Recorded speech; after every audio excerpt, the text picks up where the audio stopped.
గ్రామంలో ఉన్నటువంటి మీ బిడ్డల్ని ప్రేమించి యవనస్తుల ద్వారా ఏర్పాటు చేసిన కూడికలో మొదటి రోజుకి మమ్మల్ని అందరినీ క్షేమంగా మీరు తీసుకొచ్చినందుకు మీకు వందనాలు తండ్రి. వేదిక మీద ఉన్న దైవ సేవకులను, వారి పరిచర్యలను దీవించి కాపాడండి. సమాజానికి మీ మనసు, మీ మాటలు చెప్పి అనేక మందిని క్రీస్తు రాజ్య వారసులుగా చేయడానికి బిడ్డలకి దీవెన అనుగ్రహించండి. వేదిక మీద ఉన్న ప్రియమైన తమ్ముళ్ళకి, గౌరవ ప్రెసిడెంట్ గారికి, వారి కుటుంబానికి మీ కృప అనుగ్రహించమని కూడి వచ్చిన ప్రతి బిడ్డని మీ చేతులకు అప్పగిస్తూ క్రీస్తు యేసు పేరట ప్రార్థించి అడిగి వేడుకొంచున్నాము తండ్రి, ఆమేన్.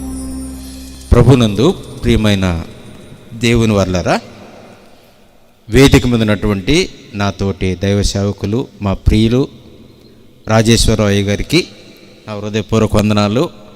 అలాగే మనల్ని ప్రేమించి మరి దారవరం గ్రామం నుంచి వచ్చిన తమ్ముడికి కూడా నా హృదయపూర్వక వందనాలు. అలాగే తమ్ముడు ధర్మరాజు గారు, మోహను, ఏడుకొండలు, అలాగే మరి ఈ సభలకి మొదటి ప్రసంగికులుగా పిలువబడినటువంటి తమ్ముడు సతీష్ నిడదవలు వారికి, మరి గౌరవ నందిగంపాడు సర్పంచ్ గారు, ప్రెసిడెంట్ గారు మన మధ్యలో ఉండడం మనకెంతో ఆనందకరం. వారిని కూడా దేవుడు వారి కుటుంబాలని కాచి కాపాడాలని కోరుకుంటూ వారికి కూడా నా నమస్కారాలు తెలియజేసుకుంటున్నాను. ప్రియులరా, ఈ సభలకి 3 రోజులకి సమాజాన్ని ఆలోచింపచేద్దాం. దేవుని కృపలో, దేవుని యొక్క కోణంలో ఈ లోకాన్ని కొద్దిగానైనా ఆలోచనలు దేవుని వైపు మళ్లించాలి అనేటువంటి ముఖ్యమైన సంకల్పంతో ఈ సభలకి ప్రపంచం మునిగిపోతుంది, వాడ కట్టుకున్నారా అనేటువంటి మరి ఒక పదాన్ని, ఒక వాక్యాన్ని 3 రోజుల కొరకు నిర్ణయించడం జరిగింది. ఈ మాటను బట్టి మన తమ్ముడోళ్ళకి ఎంతోమంది ఫోన్లు, ఎంతోమంది ఆశ్చర్యాన్ని వ్యక్తపరుస్తూ మేము వస్తామని చెప్పినట్టుగానే మొదటి రోజు ఇంత గొప్పగా మీరు అందరూ రావడం మాకు ఎంతో ఆనందం ప్రియులారా.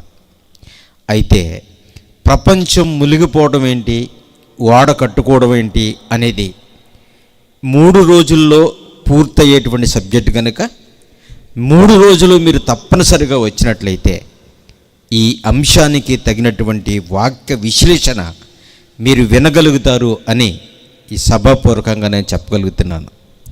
ప్రియులరా, ప్రపంచం మునిగిపోతుంది అనగానే నీటితో మునిగిపోతుంది, లేకపోతే మంచుతో మునిగిపోతుంది అని కాదు. కానీ ప్రపంచం ఎవ్వరూ తీర్చలేనటువంటి శ్రమలతో, రకరకాల వ్యాధులు, రకరకాల బాధలు, రకరకాల కుటుంబ సమస్యలు, ఇలాంటి వాటితో అంతకంతకు పెరిగిపోయి ప్రపంచంలో ఏ ఒక్కరూ కూడా కలుగు చేసుకున్న మనుషుల మీదకి వస్తున్నటువంటి ఈ ప్రమాదాలు, ఈ శ్రమలు, ఈ విపత్తుల నుంచి కాపాడగలిగే స్టేజ్ దాటిపోయిందేమో అనిపిస్తుంది. కాబట్టి ప్రభునందు ప్రియమైన దేవుని బిడ్డలారా, ఈ లోకం మనం పుట్టక మునిపే ఇది నిర్మించబడింది. ఈ లోకమంతా కూడా భూమి మీదకి వచ్చి అనుభవించే మనుషుల కొరకు దేవుడు మనం లేక మునిపే దీనిని కలుగజేశాడు. ఇది ఎలా చేయబడిందో, దీన్ని ఎలా వాడుకోవాలో, దీన్ని ఎలా ఉపయోగించుకుంటే మనుషులందరి జీవితాలకి ఇది యోగ్యంగా ఉంటుందో తెలియక మనుషులు ఇష్టం వచ్చినట్లుగా దేశాన్ని, ప్రపంచాన్ని పంచుకున్నారు. భూమిని, గోళంగా కనిపిస్తున్నటువంటి భూమిని పంచుకున్నారు. మొట్టమొదటిగా ఖండాలుగా పంచుకున్నారు, తర్వాత దేశాలుగా పంచుకున్నారు, తర్వాత దేశాల్లో రాష్ట్రాలు, రాష్ట్రాల్లో జిల్లాలు, జిల్లాల్లో మండలాలు, మండలాల్లో గ్రామాలుగా విడిపోయాం. దేవుని బిడ్డలారా, మనది భారతదేశం. చాలా గొప్ప సంస్కృతి కలిగినటువంటి గొప్ప దేశం మన దేశం. ప్రపంచ దేశాలలో ఇన్ని మతాలు, ఇన్ని కులాలు కలిసి ఉన్న దేశం ఏదీ లేదు. ఇతర దేశాల్లో అయితే తెల్లవాళ్ళు నల్లవాళ్ళు అనే జాతి భేదం. దేవుని బిడ్డలారా, మన దేశానికి వస్తే మనం ఆలోచించగలిగితే ఎన్నో మతాల సాంప్రదాయం మన మధ్యలో ఉంది. ఎన్నో కులాల కలగలిపిన ప్రజలుగా మన వాళ్ళందరూ కూడా ఉంటున్నాం. చక్కని జీవన శైలి. మన దేశపు రాజ్యాంగం చాలా గొప్పది, చాలా పటిష్టమైనది. దేవుని బిడ్డలారా, మన దేశం ఇంత గొప్పగా నడవబడుతుంది గౌరవ పెద్దల సమక్షంలో, రాజకీయ ప్రముఖుల చేతుల మీదుగా. ఎంత మంచి పటిష్టమైన చట్టం మనకు రాయబడి ఉంటే, ఇంత అద్భుతంగా మన చట్టం ఎలా ఉందో మనం ఆలోచించుకుంటే, ప్రజలకి నడుచుకోవడానికి ఒక చట్టం కావాలి, ప్రజలని నడిపించడానికి ఒక లీడర్ కావాలి. అలాగే ప్రధానమంత్రి గారిని పెట్టుకున్నాం, రాష్ట్రానికి ఒక ముఖ్యమంత్రి గారిని పెట్టుకున్నాం. దేవుని బిడ్డలారా, జిల్లాకి ఒక కలెక్టర్ గారిని పెట్టుకున్నాం. ఇంత యంత్రాంగం పనిచేస్తూనే తప్ప మనం ఇంత స్వేచ్ఛగా పేదవాళ్ళకి న్యాయం జరగాలి, లేని వాళ్ళకి అన్నం దొరకాలి, ఉన్నవాళ్ళకి ప్రేమ పుట్టాలి, ఉన్నాను కదా అని పేదవాడి మీద చేయి చేసుకోకూడదు, పేదవాళ్ళని విభజించి పరిపాలించకుండా ఉండడానికి పటిష్టమైన గొప్ప చట్టం రాయబడింది ప్రియులారా. ఇలాగే ఈ ప్రపంచాలను కలుగజేసిన దేవుడు భూమి మీద మనుషులు పుట్టిన తర్వాత కూడా మరి మనల్ని నడిపించడానికి ఒక ప్రముఖమైన చట్టం కావాలి. మన దేశాల్లో ఉన్న చట్టమే మనం నడుచుకోవడానికి సరిపోతుంది. అది ఎప్పుడో రాయబడింది. మనుషులు పుట్టినప్పటి నుంచి, ప్రపంచ దేశాలు ఏర్పడిన దగ్గర నుంచి, ప్రజలు ఎక్కడైతే విస్తరించుకుపోయి ఆరిన నేల కనబడుతున్న ప్రతి చోటకి వెళ్ళిపోయారో, ఇలాంటి వెళ్ళిపోయిన ప్రజలకు కూడా నీతి మార్గంలో నడిపించడానికి ఒక చట్టం కావాలనుకున్నాడు దేవుడు. అవి మన రాజ్యాంగాలు రాయక మునిపే, దేశాలలో పుట్టినటువంటి చట్టాలు పుట్టక మునిపే మనుషులందరినీ నడిపించడానికి దేవుడు కూడా ఒక చట్టం ఇచ్చాడు. దాని పేరే బైబిల్లో ధర్మశాస్త్రం. ఆ శాస్త్రం పేరు ధర్మం. అందులో కల్మషం ఉండదు. భార్యాభర్తలు ఎలా బ్రతకాలో ధర్మశాస్త్రంలో ఉంది. ఎదుటివాడిని భార్యను ఆశిస్తే ఆ కుటుంబం ఎలా విచ్ఛిన్నమైపోతుందో బైబిల్లో ఉంది. సహోదర ప్రేమ కలిగి ఉండాలని బైబిల్లో ఉంది. చిన్నప్పటి నుంచి పెంచి పోషించిన తల్లుల్ని, తండ్రుల్ని ముదిమి వచ్చినప్పుడు విడిచిపెట్టకూడదని బైబిల్లో ఉంది. ఏమి చట్టం ఇది! ఎంత అద్భుతం ఇది ప్రియులారా. ఈరోజు వివాహం చేసుకున్న భార్యాభర్తలు డిస్ప్యూట్స్ వచ్చి, కలహాలు వచ్చి, చిన్న చిన్న విషయాలకే విడాకుల వరకు వెళ్ళిపోతున్నారే. దేవుని బిడ్డలారా, ఇవన్నీ కూడా పరిత్యాగ పత్రిక రాయించి మాత్రమే వ్యభిచార విషయంలోనే నీ భార్యను విడిచిపెట్టాలి తప్ప ఏ విషయంలో కూడా విడిచిపెట్టకూడదు. మీ బంధం గొప్పదని ఇలాంటి సిస్టమేటిక్ చట్టాన్ని దేవుడు మనకు అనుగ్రహించాడు. దేవుని బిడ్డలారా, ఆ చట్టం ప్రజల మధ్య నేటికి ఉంటే ఈ సమాజం చాలా బాగుండేది. ఈ సమస్యలు, ఈ శ్రమలు, ఈ ఇబ్బందులు, ఈ రోగాలు ఇవన్నీ మనం తెచ్చుకున్నవే ప్రియులారా. ఒకప్పుడు దేవుడు చేసినప్పుడు ఈ ప్రపంచం ఇలా లేదు. ఒకప్పుడు దేవుడు ఈ లోకాన్ని కలుగజేసినప్పుడు ఇంత ఇబ్బందులతో లేదు, ఇంత ప్రకృతి వైపరీత్యాలతో లేదు. మలాకీ గ్రంథము 2వ అధ్యాయం చూడండి ఒకసారి. మలాకీ గారు రాసిన గ్రంథములో 2వ అధ్యాయము 5-6 వచనాలు చూడండి ప్రియులారా. 5-6 వచనాలు మలాకీ గారు రాసిన గ్రంథములో 2వ అధ్యాయము 5-6 వచనాల్లో ఈ చట్టాల కంటే, ఈ రాజ్యాంగాల కంటే, ఈ ప్రపంచ వ్యవస్థలను నడపడానికి మేధావులు రాసినటువంటి గ్రంథాల కంటే ముందుగానే భూమి మీద మానవ సంచారం ప్రారంభమవుతున్నప్పుడు, జనసంఖ్య పెరిగినప్పుడు, మనుషులందరూ క్షేమంగా కుటుంబాలతో భార్యాభర్తలుగా, పిల్లలుగా ఎవరికున్నది వాళ్ళు తిని సంతోషంగా బ్రతికేటువంటి చట్టాన్ని నేను ఇచ్చానని దేవుడు చెప్తున్నాడు. చూడండి ఒకసారి మలాకీ గ్రంథము 2వ అధ్యాయము 5-6 వచనాలు చూడండి ప్రియులారా. నేను చేసిన నిబంధన వారి జీవమునకును సమాధానమునకును. అబ్బా, దేవుడు మనుషులందరి కొరకు ఒక నిబంధన చేశాడంట. ఏంటంటే దాని పేరు నిబంధన అంటే చట్టం, అది ఒక దైవ రాజ్యాంగం లాంటిది ప్రియులారా. దేవుడంతటి వాడే చేశాడంటే అది ఎంత గొప్పదై ఉంటుంది. మానవ జీవితాలకి వాక్యం ఎంత విలువైంది ప్రియులారా. దేవుని బిడ్డలారా, మన చేతుల్లో బైబిల్ ఉంటుంది. ప్రతి వారం సేవకులు వారానికి 3 సార్లైనా వాక్యం మనకు బోధిస్తూ ఉంటారు.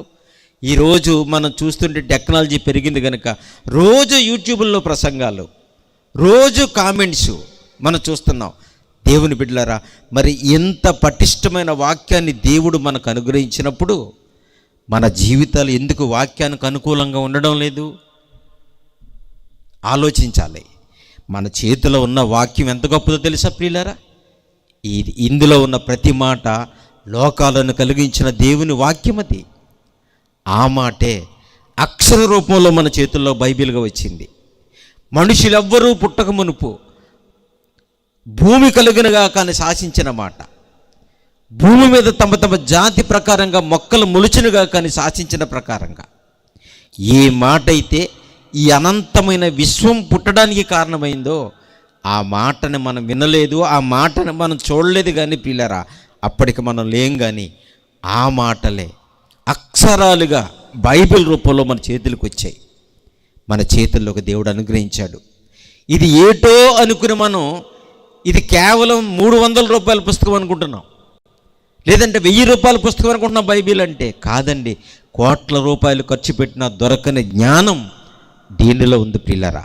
అలాంటి మహాగ్రంథం మన చేతిలో ఉండగా మన జీవితాలు ఈ నిబంధనకి, ఈ చట్టానికి అనుకూలంగా ఎందుకు లేకపోతున్నాయో తెలుసా? అందుకే మన జీవితాలు భూమి మీద ఇలా మారిపోయినాయి. 10 కాలాల పాటు భూమి మీద పుట్టి దేవుని కొరకు బ్రతికి దేవుని కలలు పండించవలసిన మానవ జాతి పట్టుమని 10 రోజులు జరగకుండానే జీవితం ముగిసిపోతుంది భూమి మీద. ఏమిటి ప్రమాదాలు? ఎందుకు వచ్చింది ఈ పద్ధతులు? ఒకప్పుడు దేవుడు చేసినప్పుడు ఇలా లేనిది కొన్ని సంవత్సరాలు జరగగానే ఇలాగ ఎందుకు జరిగిపోయినాయి దేవుడు చెప్తున్నాడు. నా నిబంధన మీ సహనానికి, మీ సహవాసానికి, మీ సమాధానమునకును కారణమైందని చూడండి. భయభక్తులను పుట్టించుటకై నేను వాటిని వారికి ఇచ్చానంటున్నాడు. దేవుడా, ధర్మశాస్త్రాన్ని ఎందుకు ఇచ్చావయ్యా అంటే, మనుషులారా, మీరు గనక నా చట్ట ప్రకారంగా నడవకపోతే, దేవుడు చెప్పినట్టుగా నడవకపోతే మీకు కట్టుబాటు ఉండదు. ఈరోజు ఏమండి, పెళ్ళిళ్ళు చేసుకున్న వ్యభిచారం మానరా? ఏమండి, లక్షల రూపాయల ప్రభుత్వం వారు జీతాలు ఇస్తున్నా లంచాలు తీసుకోవటం మానరా? ఆలోచించండి. చిన్నప్పుడు కంటే ఇప్పుడు జీతాలు చాలా ఎక్కువండి. మా నాన్నగారు 1990 సంవత్సరంలో చనిపోయారండి. ఎలిమెంటరీ స్కూల్ టీచర్ మా డాడీ. అప్పుడు ఆయన జీతం ఎంత తెలుసా? 1500. 1500 అండి 1990 సంవత్సరంలో. 1500 ఎక్కడ, 1,50,000 రూపాయలు ఎక్కడ? ఇప్పుడు టీచర్స్కి శాలరీ ఎంత ఉందో చూడండి. మినిమం 1 lakh రూపీస్ అండి. లక్షల రూపాయలు శాలరీస్ తీసుకుంటున్నారు. టీచర్సే కాదండి, గవర్నమెంట్ ఎంప్లాయీస్ చాలామంది ఉంటారు. అయినా సరే బల్ల కింద నుంచి చెయ్యాలతోనే ఉంటుంది. బల్లపై నుంచి ఒక చెయ్య, బల్ల కింద నుంచి మరొక చెయ్య. అన్ని లక్షల రూపాయల జీతం వచ్చినా ఎందుకు అన్యాయానికి పాటు కడుతున్నాం అంటే, మీరు మానవ చట్టములో ఉన్నారు, దాని భయం లేకుండా బ్రతుకుతున్నారు కనుక మనకి భయం పుట్టించి మన జీవితాన్ని కంట్రోల్లో పెట్టేటువంటి ఒక అద్భుతమైన చట్టం ఇచ్చాడు దేవుడు. అదే బైబిలు. అదే చెప్తున్నాడు, మీ యందు భయభక్తులు నిలపడానికి నేను ఇచ్చిన రాజ్యాంగం దైవ చట్టం అంటున్నాడు. చూశారండి? కనుక ఆయన ఇచ్చిన నిబంధన మనల్ని మంచి మార్గంలో పెట్టడానికి, ఆయన ఇచ్చిన నిబంధన మనలో నైతిక విలువలు పెంచడానికి. ఆవిడ చెల్లి, ఆవిడతో సాంగత్యం చేయకూడదు. ఆవిడ పినతల్లి, ఆవిడతో వ్యభిచారం చేయకూడదు. దేవుని బిడ్డలారా, ఈవిడ మేనత్త, ఆవిడ మీద కన్నేయకూడదు. ఎంత మంచి చట్టం ఇచ్చాడు దేవుడు. అవన్నీ మరిచిపోయారు ప్రియులారా. మనుషులు సుఖపడడం ఎప్పుడైతే నేర్చుకున్నారో అవన్నీ మర్చిపోయారు. అందుకే ఈ కరువు, అందుకే ఈ కాటకాలు. చూడండి ఒకసారి హగ్గయి గ్రంథంలో 1వ అధ్యాయము, హగ్గయి గారు రాసిన గ్రంథము 1వ అధ్యాయంలో 6వ వచనం చూడండి ప్రియులారా. 6వ వచనం చదివితే, హగ్గయి గ్రంథము 1వ అధ్యాయము 6వ వచనంలో చూడండి. ప్రపంచం ఎందుకు ఇలాగ అయిపోయిందని ఎవరిని అడగండి. వ్యవసాయ శాస్త్రవేత్తలకు తెలియని రీజన్ ఏమండి, వ్యవసాయ పంటల పరిజ్ఞానం కలిగిన మేధావులు ఉన్నారు కదా, మరి వైద్య నిపుణులు ఉన్నారు, వ్యవసాయ శాస్త్రవేత్తలు ఉన్నారు, మీటీరియాలజీ స్పెషలిస్టులు ఉన్నారు, వాతావరణ పరిశోధన శాఖ డైరెక్టర్లు ఉన్నారు. ఎందుకండి ఇలాగ అయిపోయిందంటే పాపం వాళ్ళకు కూడా తెలియదండి. ఇందాక తమ్ముడు చెప్పినట్టు భూమి ఎందుకు వేడెక్కిపోతుంది అని అడిగితే గ్లోబల్ వార్మింగ్ అంటున్నారు. అంటే భౌగోళిక వెచ్చదనమంట. భూమి మీద ఫ్యాక్టరీల్లో వదిలిపెట్టేసిన కార్బన్ డైఆక్సైడ్, మోటార్ సైకిళ్ళు, కొత్త బండి కొనుక్కుంటున్నాం కదా, అది మనం బాగానే నడుపుతున్నాం, కానీ దాని వెనకాల వచ్చే పొగ చూసారు ఎప్పుడన్నా మీరు?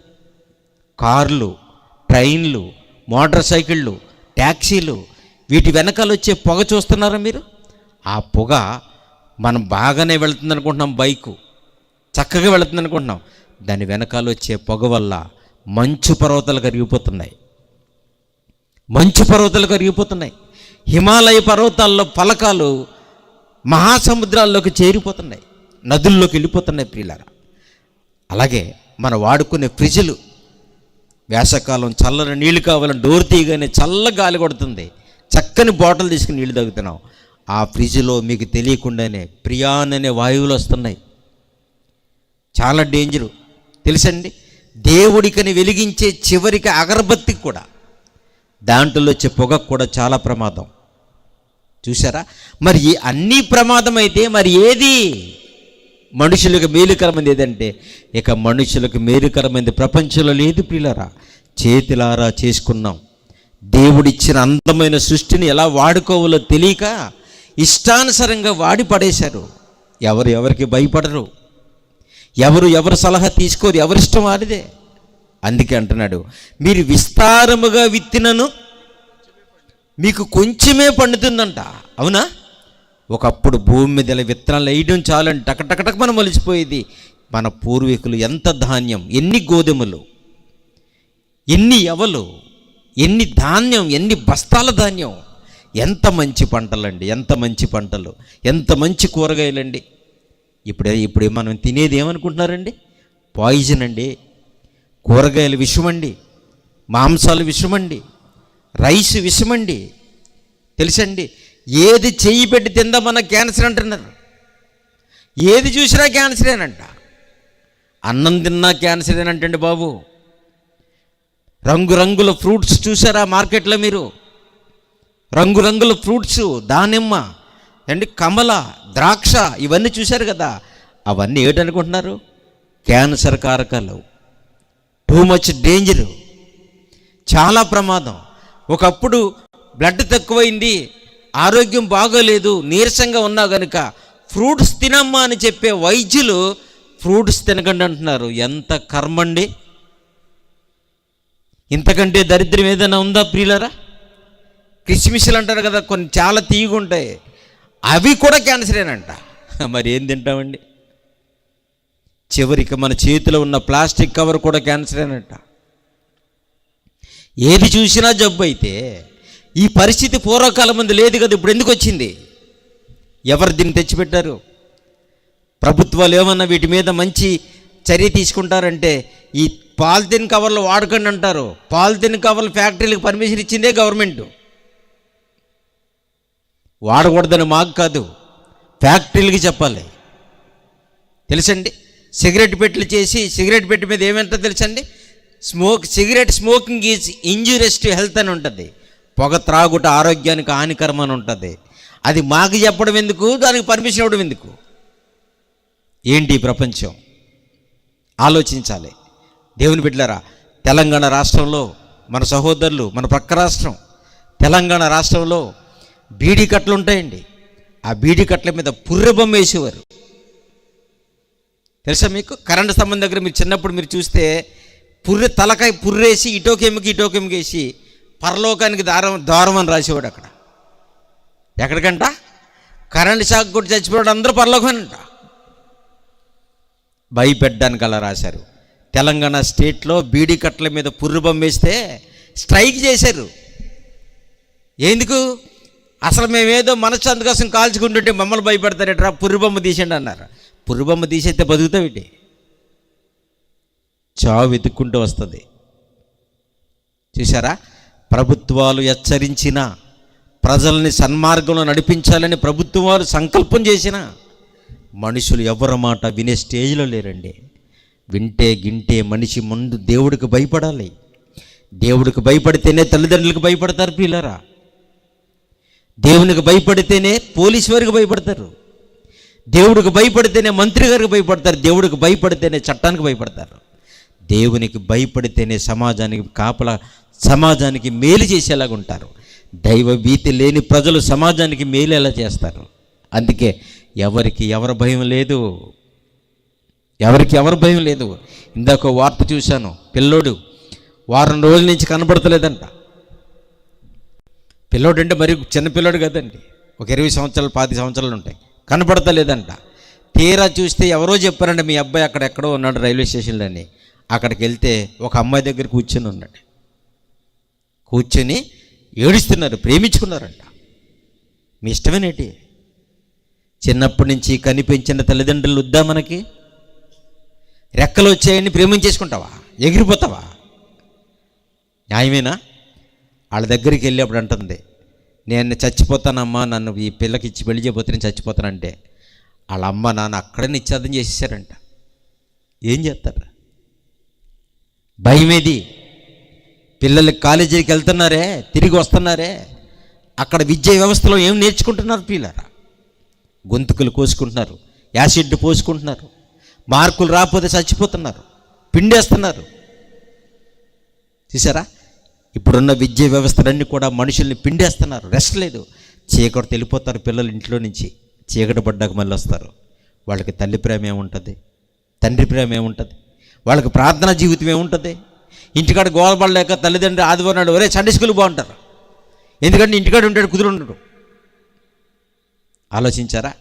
నువ్వు చెప్పకపోయి, సేవకులు చెప్పకపోయి, టీచర్స్ చెప్పింది వినకపోతే సమాజం ఎలా బాగుపడుతుందో ఈ రాత్రి మీరు ఆలోచించాలి. ఈ సమాజానికి మానవ చట్టం కంటే కూడా దైవ చట్టం ఎంత బాగుంటుందో ఆలోచించండి పిల్లరా. మీరేమనుకోకండి. ఈ సమాజానికి ఏమండి ఒక మినిస్టర్ గారి అవసరత ఎంత ఉందో అంతకంటే ఒక సేవకుడు అవసరత ఉందండి దేవుని బిడ్డలారా. అందుకనే మీరు విస్తారముగా విత్తినను కొంచెమే పండుతుందంట. ఎందుకని? భూమి మారిపోయింది, పరిస్థితులు మారిపోయినాయి. ఆశించిన పంట చేతికి రావడం లేదు. పోనేలే చేతికి వచ్చింది, ఇంకా రేపో మాపో కోసేద్దాం అనగానే తుఫాన్ తయారైపోతుంది. ఎలా ఈ సమస్యల నుంచి ఎలా తప్పించుకుంటాం? ఇవన్నీ ఆలోచిస్తుంటే ప్రపంచం మునిగిపోతున్నట్టు కనపడడం లేదా? ఇలాంటి వాక్యాలు, ఇలాంటి ప్రసంగాలు లోకానికి అవసరం లేదా పిల్లరా? క్రీస్తు ప్రభు వారు మరలా అడుగుపెట్టే లోకం కాలంలో ఉన్నాం మనం. ఇంకా ప్రాథమిక బోధలు, ఇంకా చిన్న చిన్న విషయాలు, ఇంకా స్వస్థతలు, ఇంకా ఆరోగ్యాలు, ఇంకా ఉద్యోగాలు సమస్యలే కాదు పిల్లరా. వీటితో పాటు ఎవరి పరలోకాన్ని వెతుక్కునే రోజుల్లో ఉన్నాం మనం. చాలా డేంజరస్ కండిషన్లో ఉన్నాం. దేవుని బిడ్డలారా ఆలోచించండి. ఈ సమాజంలో నుంచి దేవుడి దగ్గరికి వెళ్ళిపోవాలి మనం. ఇంకెక్కడ సుఖం అనిపించలేము మనం. విస్తారంగా విత్తన కొంచెమే కోస్తున్నారంట. చదవండమ్మా. మీరు భోజనం చేసినను ఇదేం కర్మండి బాబు. అన్నం తింటలేదా మనం? అన్నం తింటున్నా కానీ ఆకలి తీరట్లేదండి. షుగరు తెలుసండి, షుగర్ పేషెంట్లు ఎంత తిన్నారనుకోండి, పావు గంటకి మళ్ళీ ఆకలి వేస్తుంది. పావు గంటకి ఆకలి వేసేస్తుంది. ఆహారం ఆహారం, ఆకలి ఆకలి ఆకలి. ఎంత తిన్నా తృప్తి లేదు. పేషెంట్లే కదండి. మీరు బండి మీదకి వెళ్ళిన సాయంకాలం 4 గంటలకి మిక్సర్ బండి, బజ్జీలు, చల్ల పునుకులు, వేడి పునుకులు, ఏమండి ఇవన్నీ అక్కడ తింటానే ఉంటారు చాలామంది. పాపం తినండి, మంచిదే, వాళ్ళకి ఆకలేసింది. ఇంటికి రాగానే మళ్ళీ ఇంటికాడ అక్కడ తిన్నాను ఇక్కడ వద్దంటాం ఏంటి? అక్కడదక్కడే ఇక్కడిది ఇక్కడే. ఎవడన్నా ఫోన్ చేసి ఫంక్షన్ తిన్న అక్కడే. ఇంత తిన్నా ఏంటి? ఏమండి మర్చిపోకండి ప్రియులారా, రోగానికైతే మందులు ఉన్నాయేమో కానీ మరణానికి మందు లేదు. ఏం తిన్నా చచ్చిపోతాం, ఏం తినకపోయినా చచ్చిపోతాం. ఆస్ట్రేలియా వెళ్ళి చదువుకున్నా చచ్చిపోతాం, యుఎస్ఏ వెళ్ళి చదువుకున్నా చనిపోతాం, శ్రీలంక నుంచి ఇండియా వచ్చి చదువుకున్నా చనిపోతాం. మరణం, మృత్యు ఎప్పుడు మన కూడానే ఉంటుందండి.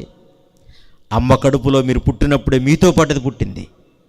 అందుకే చాలామంది చిన్నపిల్లలు తల్లి గర్భంలోనే చచ్చిపోతారు. అక్కడ కూడా ఉందా చావు? అక్కడ కూడా ఉంది, మీ పక్కనే ఉంటుంది. నాకు మరణం లేదనుకుని బతుకుతున్నాం. పరిస్థితులు ఒకసారి ఆలోచించండి. జీవితం అంటే ఏంటి? ఈ ప్రపంచం మత్తులో నుంచి దేవుళ్ళకి వచ్చి ఆలోచించండి పిల్లారా. క్రైస్తవుడికి కావలసిన కళ్ళు క్రీస్తు కళ్ళు కావాలి, పౌలు గారి కళ్ళు కావాలి. వాళ్ళు చూసిన కళ్ళతో ఈ ప్రపంచాన్ని చూడండి. అప్పుడు ఈ లోకం ఏంటో అర్థమవుతుంది. ఈ లోకంలో మన జీవితం ఏంటో మనకు అర్థమవుతుంది పిల్లారా. చూసారా? చదువుతాం. భోజనము చేయుచున్నాను, ఆకలి తీరకున్నది, పానము చేయుచున్నాను, దాహము తీరట్లేదంటండి. ఎలాగైపోయిందో చూసండి. ఎప్పుడు వచ్చినాలండి. ఇప్పుడు నేను రాసుకొచ్చినవి కాదు పిల్లారా.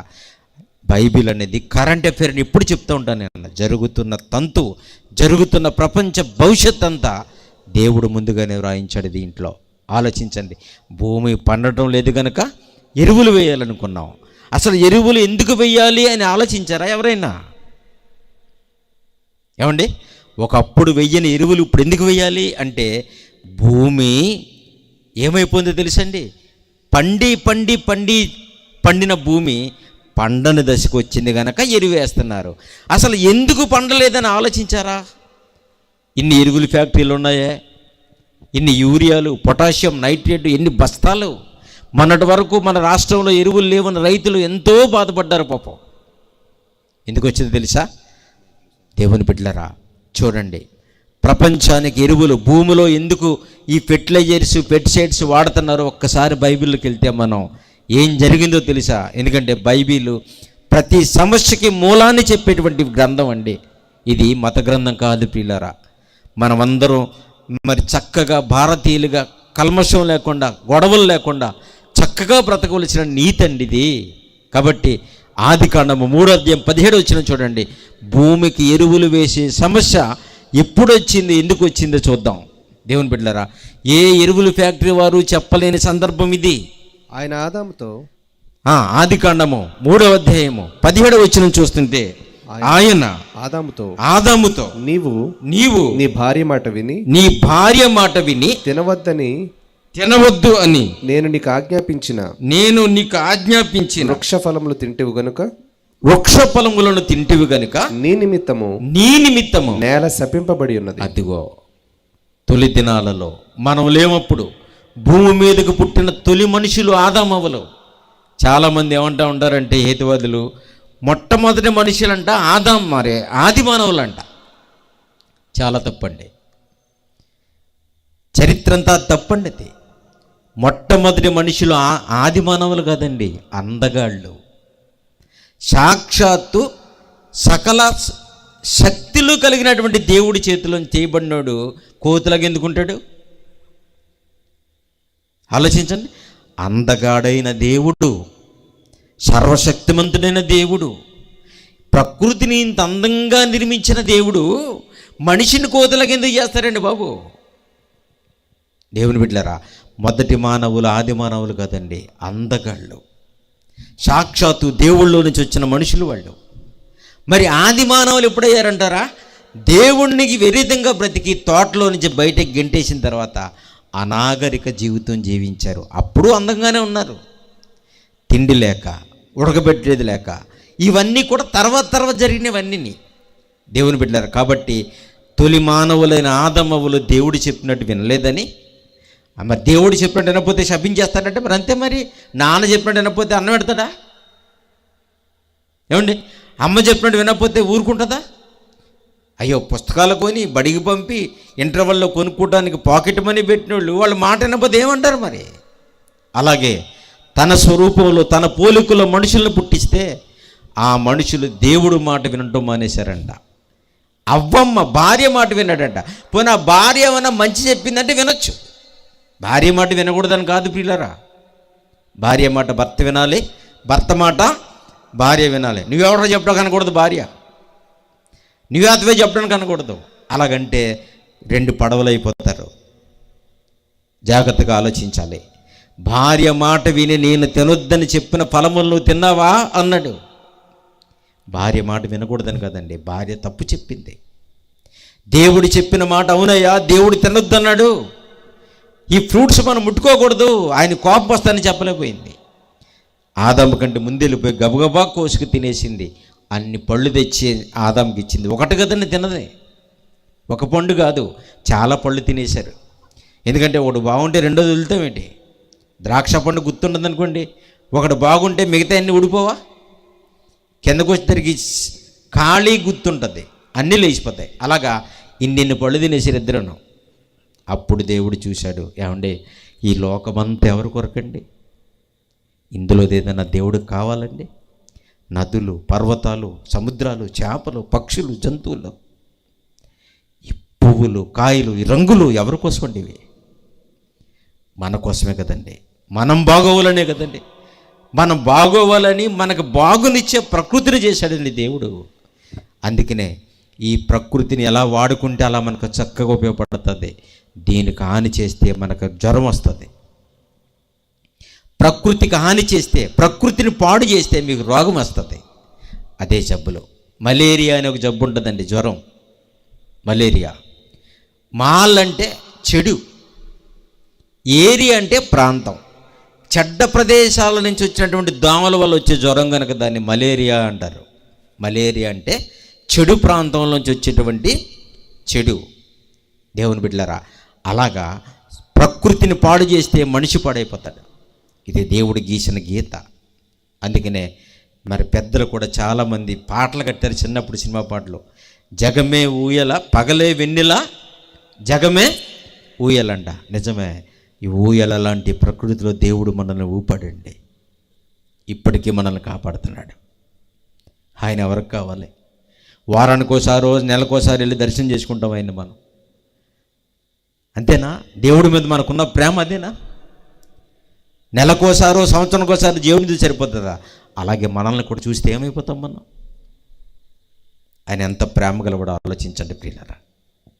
అందుకనే నేను చెప్పిన మాట వినకుండా నీ భార్య మాట విన్నావు గనుక నీ నిమిత్తము నేల శపించబడింది. ప్రయాసముతోనే నీవు బ్రతుకు దినములని దాని పంట తింటావు. నీ నిమిత్తము నేల శపించబడింది. నీ నిమిత్తము నేల శపించబడినప్పుడు నువ్వెరువు లేస్తావేటి? సమస్య నీ వల్ల వచ్చింది, దేవుడి దగ్గర దాన్ని క్లియర్ చేసుకోవాలి కదా. భూమికి ఎరువులు వేసిన పని నీ వల్ల వచ్చింది. కూరగాయల మొక్కలకి, పళ్ళ మొక్కలకి మందు కొట్టవలసిన పని నీ వల్ల వచ్చింది. అది దేవుడి దగ్గర క్లియర్ చేసుకుంటూ మానేసి సొంత నిర్ణయాలతో ఫ్యాక్టరీ కట్టారు. ఎరువులు విస్తారంగా వాడారండి, విస్తారంగా. మీరు చూడండి, పంట ములిచిన తర్వాత మందు కొట్టడం కాదండి, పంటకు ముందే ఉట్టి నేలకే మందు కొడుతున్నారు. ఏమైపోతుంది మన ఆరోగ్యం? ఏలూరు మహాపట్నంలో పోయిన సంవత్సరం అక్కడ ఏలూరు పట్టణ వాసులకు భయంకరమైన రోగాలు వచ్చి హాస్పిటల్లో అడ్మిట్ అయితే ఆ రోగం ఏంటో చాలా రోజులు ఎన్ని టెస్టులు చేసినా తెలియలేదంట. తర్వాత లేటుగా తెలిసింది. ఏంటో తెలుసా? వాళ్ళు పంటలకి, కూరగాయలకు, పళ్ళకి, కూరగాయలకు ఉపయోగించే పెస్టిసైడ్స్ ఏమైతే ఉన్నాయో, పురుగు మందులు, ఆ మందుల అవశేషాలు వీళ్ళు తిన్న కూరగాయల నుంచి వాళ్ళకి వెళ్ళిపోయిందంట. మనం ఏం తింటున్నాం ఇప్పుడు? ఏం కూర అంటే వంకాయ కూర అంట. వంకాయ కూర కాదు, పురుగు మందు వంకాయ. తెలుసా మీకు? ఎలాగైతే మనం ఎండ్రోయిలు, గోంగూర అంటాం కదా, ఈసారి ఇంకోటి యాడ్ చేయాలి. ఎండ్రోయిలు, గోంగూర, పురుగు మందు. ఎవరుకుంటున్నారు ప్రకృతి? ముక్కు పచ్చలారని పిల్లలకు బీపీలు, షుగర్లు, క్యాన్సర్లు. దేవుని బిడ్డలారా, ఇంకా ఈ లోకంలో సుఖంగా బ్రతకాలనుకుంటున్నారా మీరు? సమస్య మనతో వచ్చింది, దేవుడికి వ్యతిరేకంగా బ్రతకడం వల్ల వచ్చింది. మీ సమస్య ఆయన దగ్గర క్లియర్ చేసుకుంటేనే మనం పరలోకానికి వెళ్తామండి. ఆలోచించాలి, ఆలోచించాలి ప్రియులారా. ఇది మన జీవితాన్ని కాపాడుకునే స్టేజ్. ఇది మన బ్రతుకులు, మన కుటుంబాలన్నీ కలిసి దేవుడి దగ్గరికి వెళ్ళాలి. మనం అలా వెళ్ళాలంటే జీవితంలో దేవుణ్ణి సంతోషపెట్టాలి. మన పితరులు చేసిన తప్పులు మనం చేయకూడదు. భక్తులు చేసిన నడవడికలో మనం నడుచుకోవాలి. మన బ్రతుకులను దేవుడికి అంకితం చేసుకోవాలి. ఏమిచ్చిన ఆయన రుణం తీర్చుకోలేము ప్రియులారా. ఏమిచ్చినా దేవుని రుణం తీర్చుకోలేము. ఏమి ఇవ్వద్దు, మీరు రండి అని అడుగుతున్నాడు ఆయన. మీరేమి ఇవ్వలేరు. ఇశ్రాయేలీయులు 40 సంవత్సరాల అరణ్యంలో నడిస్తే, అడిగేవాడైతే అరణ్యంలో అడిగి వేపుకి తినేసాను. ఏమీ లేని చోట ఆయన ఇచ్చాడు. మన్నా కురిపించాడు, మాంసం ఇచ్చాడు, నీటినిచ్చాడు. మధ్యలో అంజూరు పండ్లు తిన్నారు. దేవుని బిడ్డలారా, ఖర్జూరం తిన్నారు. ఏమీ లేని చోట కూడా ఆయనే ఇచ్చాడు. అన్నీ ఉన్న చోట కూడా ఇచ్చేవాడు ఆయనేనండి. మరి మనం ఏమి ఇచ్చాం దేవుడికి? ఏమి ఇవ్వకపోయినా మీ మనసు, మీ జీవితం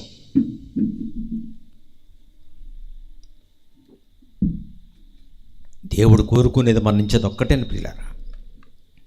ఆ ఒక్కటే ఇవ్వలేక మన జీవితాన్ని పాడు చేసుకుంటున్నాం. అందుకే ప్రపంచం మునిగిపోతుంది శ్రమలతో. ఇప్పటికీ ప్రపంచం ఎలాగుంటే రేపు ఎలాగుంటుంది అనుకుంటున్నారా? ప్రసంగి గ్రంథం 11వ అధ్యాయం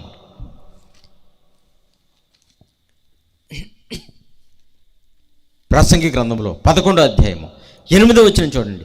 రేపేమైనా బాగుంటుందా, వచ్చే సంవత్సరం బాగుంటుందా, పోనీ ప్రభుత్వం మారిపోయి ఇంకో ప్రభుత్వం వస్తే బాగుంటుందా అనుకుంటే దేవుడి ప్రపంచానికి చెప్పిన సమాధానం ఏంటో చూడండి ప్రియులారా. ఒకడు చాలా సంవత్సరములు బ్రతికిన ఎడల, ప్రసంగి గ్రంథము 11వ అధ్యాయము 8వ వచనం, ఒకడు చాలా సంవత్సరములు బ్రతికిన ఎడల చీకటి గల దినములు అనేకములు వస్తాయంట. మనకేమనిపిస్తుంది? ఎక్కువ కాలం బ్రతకాలి. అందుకే స్కిన్ ప్రాబ్లం వస్తే స్కిన్ డాక్టర్ దగ్గరికి కదా, లివర్ ప్రాబ్లం వస్తే లివర్ డాక్టర్ దగ్గరికి, ఏమండి బోన్ ప్రాబ్లం వస్తే బోన్ డాక్టర్ దగ్గరికి వెళ్ళిపోతూ ఉంటాం, బోన్ స్పెషలిస్ట్ దగ్గరికి వెళ్ళిపోతూ ఉంటాం. దేవుని బిడ్డలారా, ఎక్కువ కాలం బ్రతకాలని అందరికీ ఆశ ఉంటుందండి, ఉండదా? ముసలి వాళ్ళు కూడా ఎక్కువ కాలం బ్రతకాలని ఆశ ఉంటుంది. మన ఆయన ఎవరో 115 సంవత్సరాలని చనిపోతే, ఎన్ని సంవత్సరాలు? 115 అంటే మాటలండి.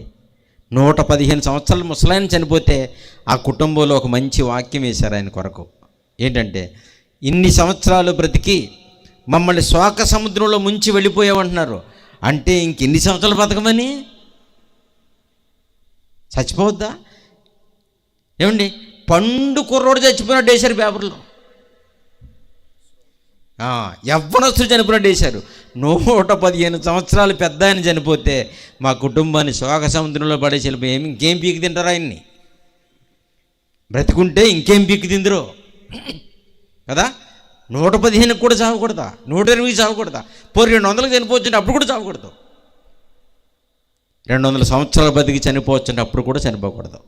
అందుకంటున్నాడు, ఒకడు అనేక సంవత్సరములు భూమి మీద బ్రతికినను ఎన్నో చీకటి దినాలు చూస్తాడు. చూడ్డా మనం చూడలేదా? కరోనా చూసాం, ఊపేసింది పట్టుకొని. మనకంటే ముందు 1951 సంవత్సరంలో దేవుని బిడ్డలారు 1591లో ఎప్పుడో హైదరాబాదు నిజాంపట్నంలో నిజంగా ప్లేగు అనే వ్యాధి వచ్చినప్పుడు చాలామంది చచ్చిపోయారు. ఆ ప్లేగు వ్యాధికి చిహ్నమే అక్కడ కనపడుతున్న చార్మినారు సందర్శించవలసిన పట్టణం కదా అది. ఆ చార్మినార్ బొమ్మ ఉంది కదా, అది ప్లేగు వాళ్ళు చచ్చిపోయిన వాళ్ళు స్మారక చిహ్నం. అది అక్కడ కట్టారు. అది దేవుని బిడ్డలారా, అలాగా మనకు ముందు వాళ్ళు ప్లేగు చూశారు, అంతకుముందు వారు కలరా చూశారు, అంతకుముందు ఇంకో రోగాలు చూశారు. చిన్నప్పుడు జబ్బు చేస్తే దాన్ని జాడ్యం అనేవారంటే పేట లెగిసిపోవడమే. కలరా వచ్చిందంటే మందులు లేవు, అందరూ చచ్చిపోవడమే. అలాంటివి విన్న చూశారు. ఇప్పటికీ మనం చూస్తున్నాం కొత్త రోగాలు, కొత్త సమస్యలు, కొత్త బాధలు. ఇంకా ఇక్కడే ఉంటారా? ఇలాంటి శ్రమల సుడిగుండంలో, శ్రమలు మనుషుల్ని పట్టి పీడిస్తున్న దుర్దినాల్లో పరలోకం ఎత్తుక్కోవాలి ప్రియులారా. మనిషి క్షేమకరమైన చోటు దేవుడు తప్ప ఎక్కడ లేదు. మీరు ఎక్కడికి వెళ్ళండి, ఎక్కడ సుఖం లేదు. అమెరికాకి వెళ్ళిపోతాం అనుకుంటారా? అలస్కా రాష్ట్రం మునిగిపోతుంది మంచులో, ఫ్లోరిడా మహాపట్నం మునిగిపోతుంది మంచులో, కార్లు మంచు కింద కప్పడిపోతున్నాయండి. పెద్ద మిషన్లు వచ్చి మంచుని రోడ్లండ తొలగిస్తున్నారు. నెల కాలం పాటు తెరిచిన మంచు పోవడం లేదు. అక్కడ మంచు సమస్య, ఇంకొక చోటేమో వరదలు, ఇంకో చోటేమో తీవ్రమైన తుఫాన్లు. మన దేశంలో చూస్తే అన్ని శ్రమలే. ఒక పక్క రాజకీయ శ్రమలు, ఒక పక్క నిరుద్యోగ శ్రమలు, ఏమండి ఆరోగ్యం లేదు. ప్రపంచ ప్రజలు మన దేశంలో చాలా శ్రమలతో ఉన్నారు. అధికారులు కూడా శ్రమలతోనే దేశాన్ని పరిపాలిస్తున్నారు. ఎలా మరి? ఎక్కడ మనకు క్షేమం వెతుక్కోద్దా మరి? దేవుని బిడ్డలారా, అందుకే ఒకడు చాలా సంవత్సరములు భూమి మీద బ్రతికినను చీకటి గల దినములు అనేకములు వచ్చినని ఎరిగియుండి తాను బ్రతుకు దినములన్నీ సంతోషముగా ఉండవలెను. ఎలా ఉండాలి? సంతోషంగా. సంతోషం లేదనకండి, తెచ్చుకోండి. అత్యాశలకు పోకండి. ఉన్నదాంతో తృప్తి చెందండి. 100 రూపాయలు కూలి వస్తే 200 రూపాయలు చేప కొనేకండి. ఏమా 500 రూపాయలు కూలి వస్తే 2 కోళ్ళు కొనేసి ఇంటికి తెచ్చేయకండి. కంట్రోల్లో ఉండండి. చక్కగా ఆలోచించండి. పిల్లలకి ఏం పెట్టాలో, భర్తను ఎలా తృప్తిపరచాలో, భార్యను ఎలా సంతోషపెట్టాలో, కుటుంబం అంతా కలిసి దేవుళ్ళు ఎలాగెదగాలో ఆలోచించండి. దైవ చట్ట ప్రకారంగా నడిస్తే దేవుని బిడ్డలారా మనకు సమస్యలు ఉండవు. దేవుడు చెప్పిన మాటలు మన జీవితానికి బాటలవి. అందుకే దేవుడు అద్భుతమైన ధర్మశాస్త్రాన్ని ఇచ్చాడు. ఆలోచించాలి పిల్లరా. చదవండి తమ్ముడు. రాబోవునదంతయు వ్యర్థమా? ఏమండి, వచ్చే సంవత్సరం బాగుదా? బాగోలేదంటున్నాడు దేవుడు. పోనీ ఈ ప్రభుత్వం మారితే ఇంకో ప్రభుత్వం వస్తే బాగోదా? అప్పుడు బాగోదు. కేంద్రంలో మారినా, రాష్ట్రాల్లో మారినా, ఏమండి అధికారులు మారినా, మంత్రులు మారినా, ఎమ్మెల్యేలు మారినా, ఎంపీలు మారినా, మారవలసింది మనుషులండి. మారవలసింది మనుషులు. ప్రపంచంలో ఏం మారినా మనం మారకపోతే మన జీవితాలు ఎలాగే ఉంటాయి. ఆలోచించండి. రాబోయేదంత వ్యర్థమైన ముందే ప్రపంచం స్క్రీన్ మీద చూపించాడు దేవుడు. రాబోయేదంతా అభివృద్ధి అనుకుంటున్నాం, మనం ప్రోగ్రెస్ అనుకుంటున్నాం. కాదండి, అలాగ 2000 అనుకున్నాం. 2001లో ఏమీ లేదు. అప్పుడు చావులే, అప్పుడు రోగాలే, అప్పుడు సమస్యలే, అప్పుడు నిరుద్యోగమే. 2002, 2003, 2004, 2005, 2006లోకి వచ్చాం. ఇప్పుడు ఏమైనా బాగుందా? మొన్నే చెప్పాం హ్యాపీ న్యూ ఇయర్ అని. అన్నామా? హ్యాపీ న్యూ ఇయర్ అని చెప్పింది మనం అన్నాం కదా, చెప్పాం కదా. మన అందరికీ బయట వాళ్ళు, మనం చర్చిలో, అన్ని చోట్ల కూడా happy new year, happy new year అన్నాం. ఉందా హ్యాపీ? ఉందా? రేపు ఉంటుందా? నెక్స్ట్ ఇయర్ ఉంటుందంటే ఎప్పటికీ ఉండదు. ప్రపంచం కుళ్ళిపోయే స్థితికి వెళ్ళిపోయింది. ప్రపంచంలో సమస్యలు పుచ్చిపోయినాయి. ఏ నాయకుడు ప్రపంచ సమస్యలను తీయలేడు పిల్లరా. మనుషుల చేతుల్లో లేదు. ఒకే ఒక నిర్ణయం దేవుడు తీసుకున్నది. పాడైపోతున్న ఈ ప్రపంచంలో నుంచి క్షేమకరమైన పరలోకానికి తీసుకెళ్లాలనే మన దేవుడిని నిర్ణయించుకున్నాడు. ఇంకా దీన్ని రిపేర్ చేసే సిస్టాన్ని దేవుడు తన చేతుల్లో తీసుకోలేదు, వదిలిపెట్టేశాడు. ఆదామవ్వలు తప్పు చేసినప్పుడే తన చేతులు దులిపేసుకున్నాడు. బయటికి వెళ్ళిపోండిరా, మీ ఇష్టం వచ్చినట్టు బ్రతకండి అనుకున్నాడు దేవుడు. అందుకే ఆదికాండం 6వ అధ్యాయం 1వ వచనంలో దేవుడు ఇష్టం లేదు. ఇంక చూడండి ఒకసారి. ఆదికాండము 6వ అధ్యాయము 1వ వచనం చూడండి ప్రియులారా. నరుల భూమి మీద విస్తరించని ఆరంభించినప్పుడు అంటే దేవుడు వదిలిపెట్టేశాడు, బయటికి గెంటేశాడు. వెళ్ళిపోండి, నా మాట వినలేదు కదా. ఎంత లోకం చేశాడండి, ఎంత అందంగా చేశాడు. ఇందులో మనం వచ్చి చేసుకున్నది ఏముందండి? ఈ సృష్టిలో మనం పుట్టి ఈ భూమి మీద మన జీవితాన్ని ప్రారంభించి ఇక్కడికి వచ్చి మనం చేసుకున్నది ఏముందండి? అరికాళ్ళు మొదలుకొని నన్నెత్తి వరకు ఉపయోగించుకున్నవన్నీ ఆయన ఇచ్చాడండి. ఆయన ఇవ్వలేదా? కొబ్బరి నూనె, గంధపు చెక్కలు, ఏమండి మెడిసిన్స్, ఆహారం, ఫ్రూట్స్, ఇవన్నీ ఆయన ఇచ్చినవే కదండి. దేవుని బిడ్డలారా, ఇన్ని ఇచ్చినప్పుడు ఆయన మాట వినకపోతే ఆయనకి చాలా కోపం అండి. ఆలోచించాలి పిల్లరా. దేవుణ్ణి మచ్చిక చేసుకోవడం నేర్చుకోండి, తప్పు చేయకండి, దేవుడి కోసం గొప్పగా బ్రతకండి పిల్లరా. ఆయన అంటున్నాడు, ఏమండి మరి బయటికి ఎప్పుడైతే వచ్చేసారో అని అంటారు, భూమి మీద నరుల సంఖ్య విస్తరించ ప్రారంభించినప్పుడు,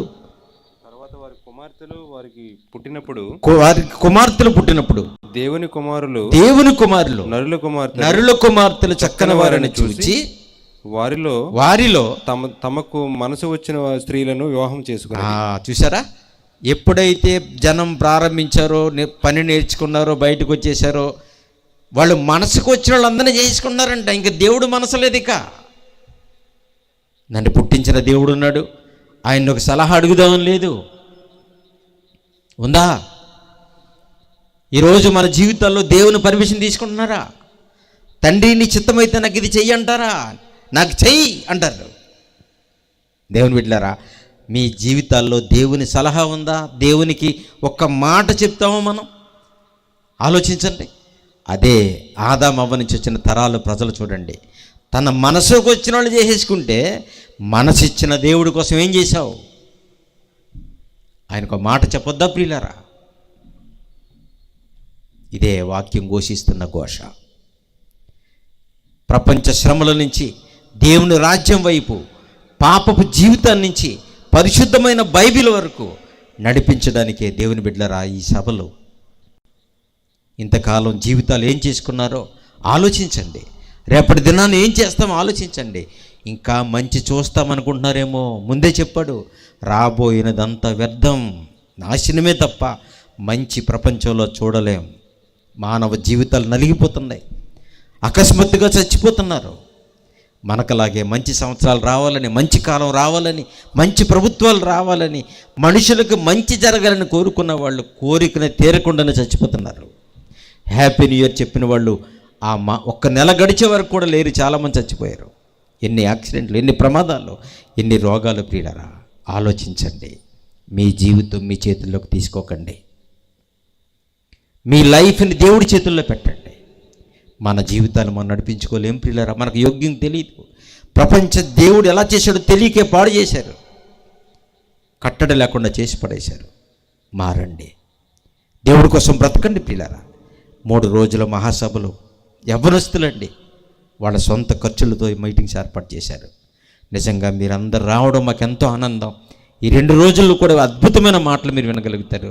దేవుని బిడ్డలారా గమనించండి, దేవుడి కోసం బ్రతకండి. యేసుప్రభు గారు చనిపోయి తిరిగి లేచినప్పుడే ఆయన వెళ్ళిపోతూ ప్రమాదకరమైన మాట ప్రపంచానికి చెప్పండి వెళ్ళిపోయాడండి ఆయన. మార్కు సువార్త ముగించుకుందాం. మార్కు గారు రాసిన సువార్తలో 15వ అధ్యాయము 15-16 వచనాలు చూడండి.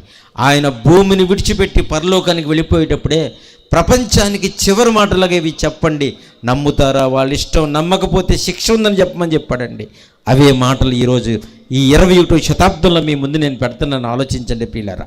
మార్కు సువార్త 16వ అధ్యాయము 15-16 వచనాలు చదువుదామండి. 15-16 వచనాలు. మరియు మీరు సర్వలోకమునకు వెళ్ళి సర్వ సృష్టికి సువార్తను ప్రకటించండి. ఆయన కూడా ప్రకటించాడు. ఆయన చెప్పవలసినది చెప్పాడు, ప్రవక్తలు రాయవలసినది రాశారు, చదవలసినది చదివినిపించారు. దేవుని కుమారుడైన క్రీస్తు ప్రభువు వచ్చి కూడా చెప్పాడండి. ఆయన వెళ్ళిపోతూ అంటున్నాడు, మీరేం చేస్తారంటే సర్వలోకమునకు వెళ్ళి సర్వ సృష్టికి సువార్త ప్రకటించండి అనేది మాట ఎంత అవసరం కాకపోతే ఆ మాట చెప్పమంటాడో చూడండి. ఆయన ప్రపంచానికి ఎంత అవసరమైన మాట చెప్పమన్నాడు. ఇది లేదండి సమాజంలో ఈరోజు. నమ్మి బాప్తిజం పొందినవాడు రక్షించబడతారని చెప్పండి, నమ్మని వానికి శిక్ష ఉందని చెప్పండి. ఇదే ప్రపంచానికి చివరిగా యేసుప్రభు గారు చెప్పి వెళ్ళిపోయిన మాట. ఇది మనిషి మాటలుగా తీసిపడేసింది సమాజం. నమ్మి బాప్తిజం పొందినప్పుడు రక్షించబడతాడని నమ్మండి. అదే శ్రమలలో మనం కట్టుకోవలసిన వాడే రక్షణ. ఈ శ్రమలలో మనం చేరుకోవలసిన చల్లని ప్రదేశమే దేవుని రెక్కలు, దేవుని కాపుదల.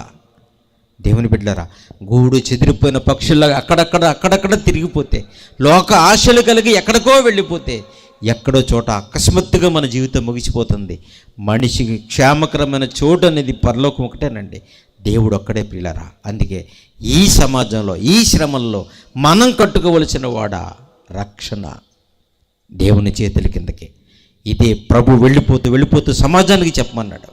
నేను చాలా చెప్పాను, మీరు చాలా చెప్పారు, మన ప్రవక్తలు కూడా చాలా చెప్పారు. ముగింపు మాటలకి ఈ ప్రపంచానికి మీరు ఏం చెప్తారంటే, నమ్మి బాప్తిజం పొందినవాడు రక్షించబడతాడని చెప్పండి, నమ్మని వానికి శిక్ష విధించబడుతుందని చెప్పండి అని ఆయన వెళ్ళిపోయి పిల్లరా. అదే ప్రపంచానికి చిట్ట చివరి క్రీస్తు సందేశం. ఈ రాత్రి ఆలోచించండి. రేపు ఎల్లుండ అద్భుతమైన విషయాలు మనం విందాం. లేచి నిలబడితే ప్రార్థన చేసుకుందాం. దేవుని బిడ్డలారా ప్రార్థన చేసుకుందాం, లేచి నిలబడదాం.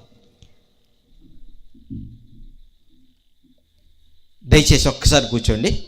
మరి నేను చాలా మంచి పాటలు రాశాను, తమ్ముడులో పాట చూపిస్తారంట. చూసిన తర్వాత ప్రార్థన చేసుకుని ఆశీర్వాదం తీసుకుని వెళ్దాం. దయచేసి వెళ్ళకండి. దయచేసి అందరికీ భోజనం ఏర్పాటు చేశారు తమ్ముళ్ళు. దయచేసి గమనించి కుటుంబాలుగా ప్రభు రాకడ కొరకు సిద్ధపడడానికి సహాయం చేయండి. అనారోగ్యంతో ఉన్న బిడ్డలకు ఆరోగ్యాన్ని ఇవ్వండి. సమస్యలతో ఉన్న బిడ్డలకు పరిష్కారాన్ని చూపించండి. కుటుంబాలుగా మీ సన్నిధిలో ఎలా బ్రతకాలో ఇంకా నేర్పించి భయభక్తులతో బ్రతకడానికే మీరు చట్టం ఇచ్చినప్పుడు మా జీవితాలు మీ వాక్యపు నీడలో చూసుకునే భాగ్యం కలిగించండి. దైవజనులు మీ సన్నిధికి వచ్చారు, వారిని, వారి కుటుంబాన్ని, సంఘాలని దీవించండి. పరిచర్య కొరకు మీ బిడ్డలకి ఆరోగ్యం అనుగ్రహించండి. కార్యక్రమాన్ని ఏర్పాటు చేసిన తమ్ముళ్ళు, కష్టపడిన ప్రతి హస్తాన్ని దీవించండి. మీ బిడ్డలందరూ తమ గృహాలకు వెళుతుండగా నిండుగా మెండుగా దీవించి కాపాడండి. రేపు ఎల్లుండ మంచి వాతావరణం అనుగ్రహించి చివరి వరకు మధురమైన మాటలు చెప్పడానికి కృపను అనుగ్రహించమని బిడ్డలందరికీ దీవెనలుంచి తోడుగా ఉండి గృహాలకు చేర్చండి. మా ప్రభును ప్రియకుమారుని యేసయ్య పేరట ప్రార్థించి అడిగి వేడుకొంచున్నాము తండ్రి, ఆమేన్. మన తండ్రి అయిన దేవుని ప్రేమ, కుమారుడైన క్రీస్తు ప్రభువారి యొక్క కృప, పరిశుద్ధాత్మ దేవుని యొక్క అన్యోన్య సహవాసము, కృప కాపుదల కూడి వచ్చిన మనకిని, విడిచి వచ్చిన మన కుటుంబాలకి, మరి ఓనగట్ల అలాగే నందిగంపాడు గ్రామ ప్రజలకి, పెద్దలకి, గౌరవనీయులు అందరికీ మీ కృప అనుగ్రహించమని యేసుక్రీస్తు ప్రభు పేరట ప్రార్థించి అడిగి వేడుకొంచున్నాము తండ్రి, ఆమేన్.